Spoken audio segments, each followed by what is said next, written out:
Hey everyone, it's John. Today we're going to be installing this motorcycle CarPlay screen. So this was sent out to me by the brand, and I'm going to be installing this on my Honda CRF300L Rally. I do have the little phone mount here for using my cell phone, but I'm more excited about installing something like this so that I can keep my current phone safe in my pocket, not potentially damage the camera or anything like that. And still have all of my navigation and music and all that stuff easily at my fingertips. So we're going to be taking this off and installing this CarPlay screen together here. We're going to test it out, see how it works. Okay, now I've just taken this out of the box. This is the screen itself. I like the size of this. This is about the size of a phone screen. We'll have to test it out in the sunlight and see if it is bright enough to be seen in the daytime, which hopefully it is.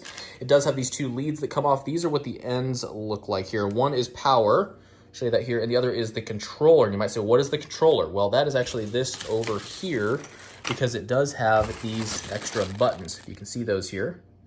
And this connects right to the handlebar. It's got the little clamp there, and this is going to go right to this to be able to, I guess, do some controls here on the device.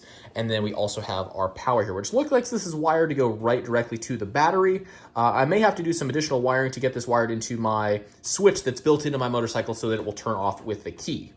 Then we've also got, of course, some screwdrivers that come with it, as well as the mount itself. Now guys, what I've done for this install, because I have a cigarette lighter or a 12-volt plug on my motorcycle, is wire this in. It does not come with this, I did this on my own.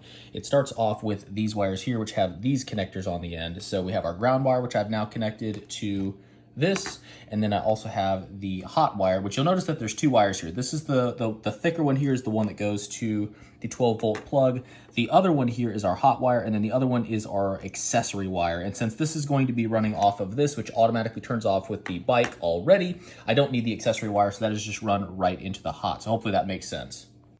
All right, guys, and here we go. I'm gonna turn this on here. As you can see, power is running. Here is our unit. It should turn on here in just a moment. There we go. Now I've already connected this with my phone. It was actually a super easy process. And as you can see here, this is really gonna be about the perfect size. I really like the way that this works here. I'll show you the screen so that you can kind of see we have both Android Auto and CarPlay. I have an iPhone, so I'm gonna be using CarPlay here. And you can see it actually just connects automatically.